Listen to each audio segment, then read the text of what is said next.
to show everyone is how to log into the Express Care Online environment. This way you can see the Express Care Online patients, the inbox, and be able to be involved with the care of the patients coming into our service.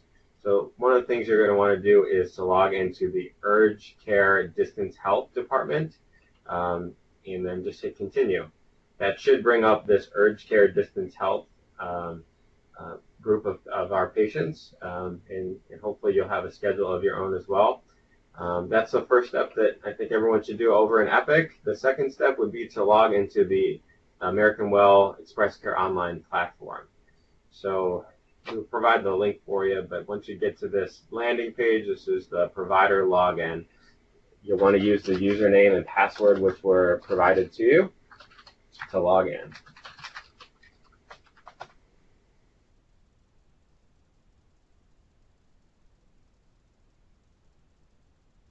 And I have a couple of other platforms. Most people will just have one, and when you get in, it's going to look something like this. One of the first things that I want people to be paying attention to is this availability toolbar. When you come in, it may default to unavailable or available. To receive on-demand patients, you do have to make yourself available. We will do that in just a few minutes. Another thing that I want to do before we get started is make sure that everyone is testing their computer to make sure that their audio, visual, and video and their internet connection is optimal. So to test my computer, you'll simply click on the Test My Computer toolbar, and it's going to open up first your video. And what you're going to want to do is make sure that you can see yourself. Clearly I can see myself here, so that means the video is working. If you hit no because you can't see yourself, it will give you some helpful tips and tricks to get the video working for you. The next thing is to make sure the audio is working via your microphone. So as you talk, you should be able to see that green bar moving around. Clearly it's working here, so we'll keep moving forward. The second to last thing is the audio from your speaker. So you want to be able to make sure you can hear your patients. If you click on this play button, you should be able to hear a tone coming back on your computer speakers. So we'll click yes here. And then there's also a function to test your internet connection. I'll just run through this real quick. It does take a little bit of time, but it is a good thing to do this, at least for the first time that you're going to be connecting to patients and doing virtual visits.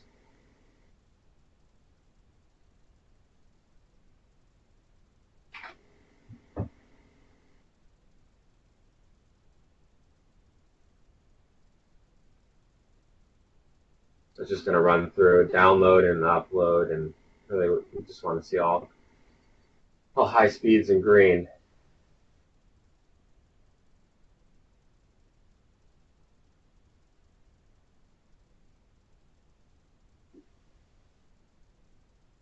Okay, so what you want to look for is your internet passed the test. So now we know that we're ready to do online visits. This is something you should just do the first time, and if for some reason you notice you're having issues with connections, it's never a bad idea to go back to this Test My Computer step.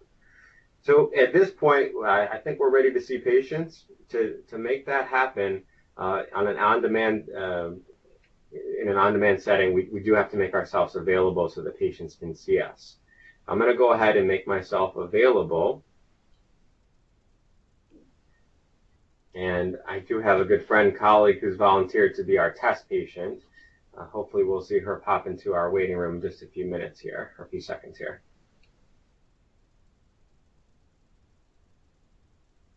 There she is. We're adding her to our waiting room, and just so that I don't get any other patients, I'm going to make myself unavailable.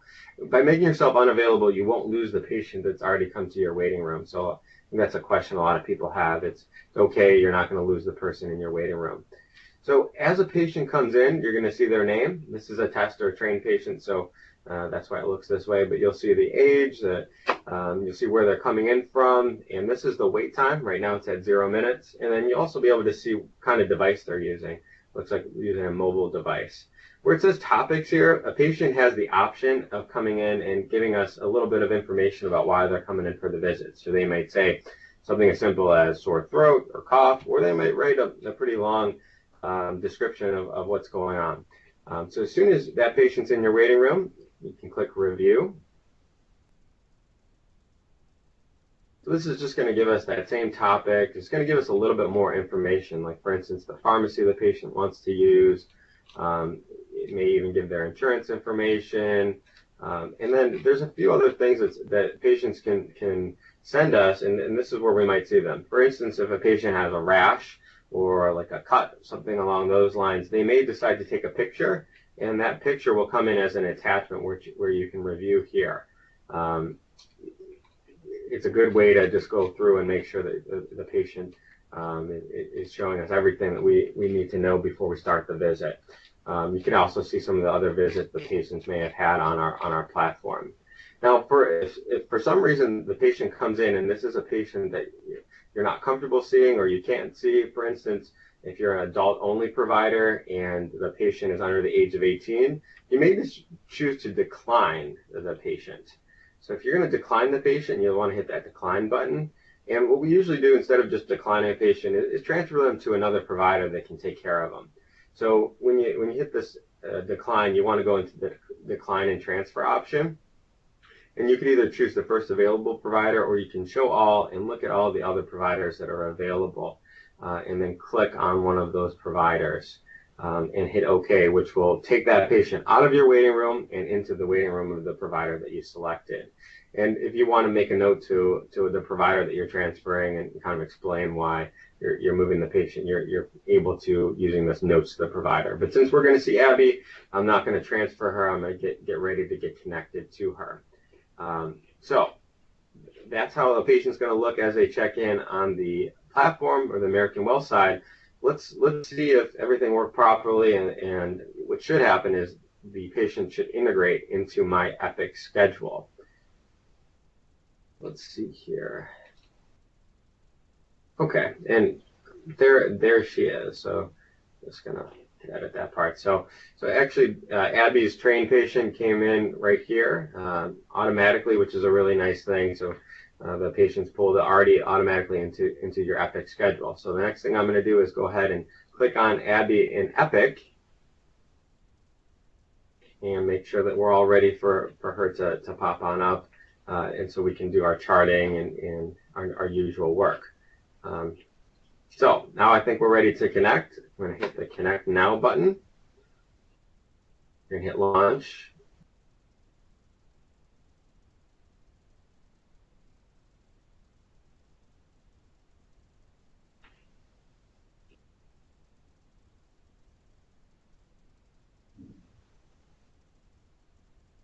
Hello.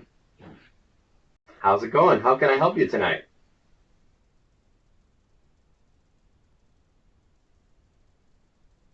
Oh, absolutely, absolutely. So I'm not sure if you've ever had a telemedicine visit before. I just want to let you know what we're going to be going through today. I'm going to just get some more information and ask you a bunch of questions. We'll review your answers and make sure that we've got everything covered. And then I'll go through and review if you take any medications, have any allergies, and then finally we'll do our physical exam and make sure that we're getting every bit of information that we can get so that we can help you out tonight. So unless there's anything you'd like to add, anything that we haven't discussed at all, now would be a great time. Otherwise, we're going to move forward with our physical examination, okay? All right, so one of the first things I'd like you to do is just to gently pull down on your ears and let me know if you have any pain or pressure. Okay, very good. And then the next thing I want to have you do is just to gently kind of massage down your face or feel down your face. And what you're feeling for is anything that's tender or swollen.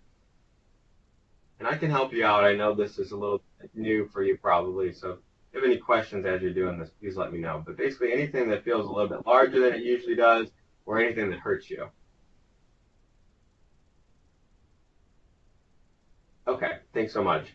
So the next thing I'd like you to do is to tap on your sinuses. So don't worry if you don't know where your sinuses are, I'm going to guide you through that. The first set of sinuses are your frontal sinuses, and they're up top above your eyebrows. So in a tapping motion, I want you to just tap right up there. If you can see me clearly, yep, that's perfect. Let me know, does that cause any tenderness or pain? Okay.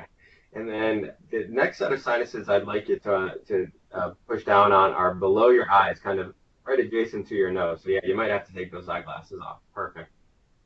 And if you could just push like you are, that's fantastic. Any tenderness or pain? Gotcha. Okay. Well, thanks for that.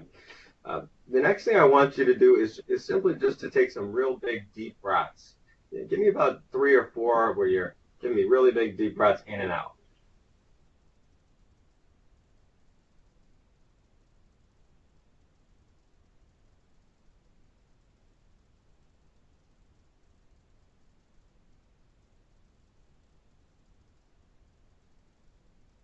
Okay, excellent, excellent. I hear a nice, clear lung sounds, no wheezing. It sounds really, really good on my end, so that's good. The last thing I want to do, and sometimes this can be a little bit tricky, so don't worry about it, is I want you to open up your mouth real big and wide, stick out your tongue and say, ah. And what you'll have to do is you'll have to get really close to the camera. So if you're using a mobile device, you'll want to bring it about an inch away from your face. If you're using a stationary camera, you'll actually have to get really close to it so that I can see. Okay? All right, so if you open up, say, ah, perfect. Excellent. Everything looks really good there. I do notice a little bit of erythema or redness towards the back of your throat. Looks just like a little bit of postnasal drip. I didn't see anything that really concerned me for strep throat, so that's a good thing. Um, I'm glad to see that on your physical exam everything looked really really good. So uh, I want to just kind of run through everything. You've been feeling ill for a few days, a little bit of a sore throat, some fatigue, maybe a mild cough. You haven't been exposed to anyone who's tested positive for any of the illnesses that I mentioned, coronavirus, strep throat, or the flu. And then we did our physical exam, and everything looked really good. I went through your medical history, and we basically turned up that you're a very healthy 40-year-old with no past medical history that's significant. So what I'm going to recommend for you is just to increase your fluids um, and also to add a medication called Flonase. It's a nasal spray that you can use. You can buy it over the counter. And I want you to use 2 sprays in each nostril once per day. Um, and I think that you're going to notice a big improvement in a few days. What I do want you to do, though, is if you're not getting better and your symptoms are lasting um, about 3 to 5 days longer, I want you to come back for us to reassess you, okay? And then certainly if things get much worse, where you're coughing a ton, you're having trouble breathing, you have a high fever, we would want to see you back even sooner. So, right away if that was the case, okay? All right. Do you have any questions?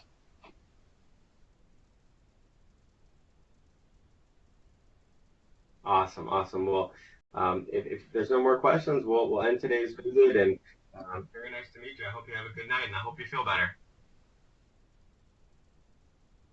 Thanks. Bye bye.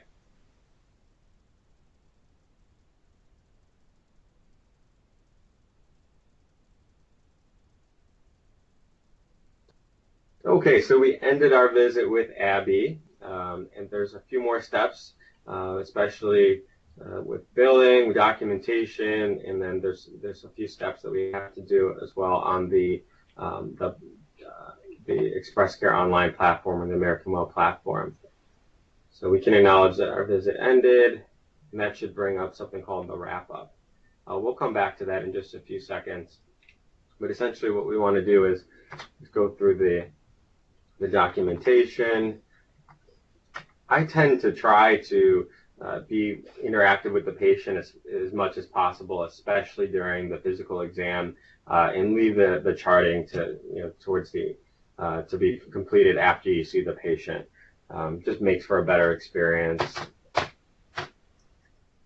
And she did have a little bit of mild erythema. What I do is go and make sure that we have our diagnosis. Add that in here. So everything about this is the same as if you saw a patient in your office. It's no difference.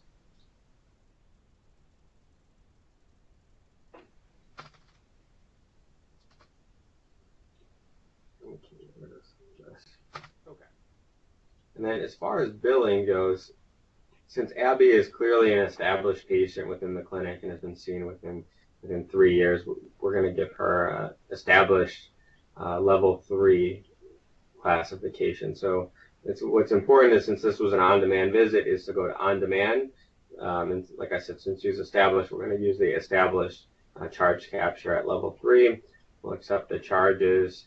And then we do have to pay attention to the ICD code that we use, or the diagnosis that we use, but because on the platform side, we need to use the exact same code. So J02.9. And here is that wrap-up that I was talking about. So one of the biggest things we want to do with that wrap-up is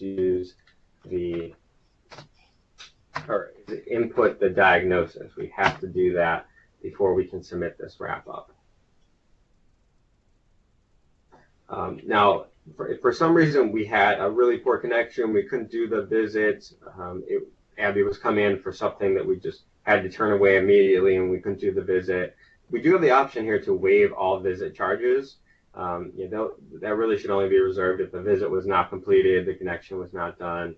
For doing a visit, even if the recommendation is to, for instance, go in to the emergency room or be seen in person, we can still charge for the visit since we did the entire visit. So we won't click that in this instance.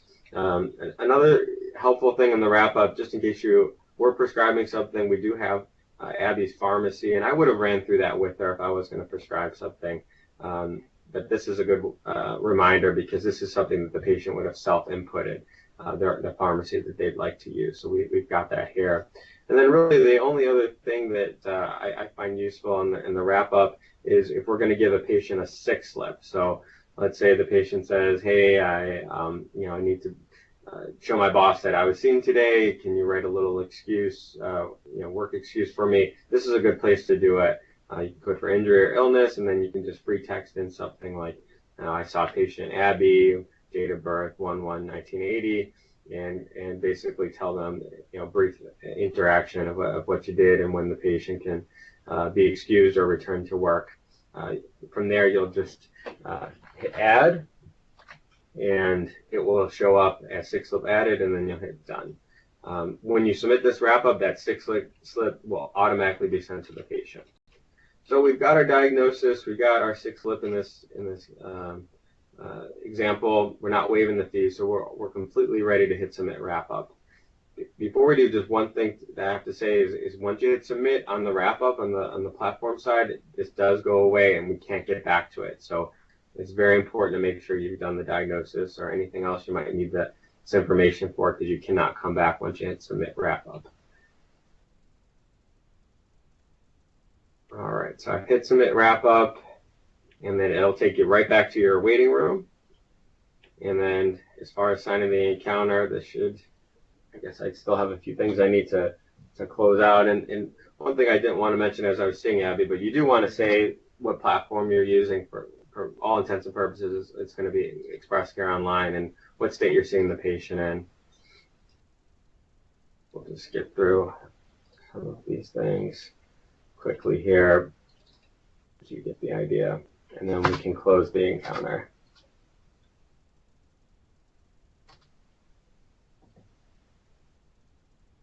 Of course, there's still something.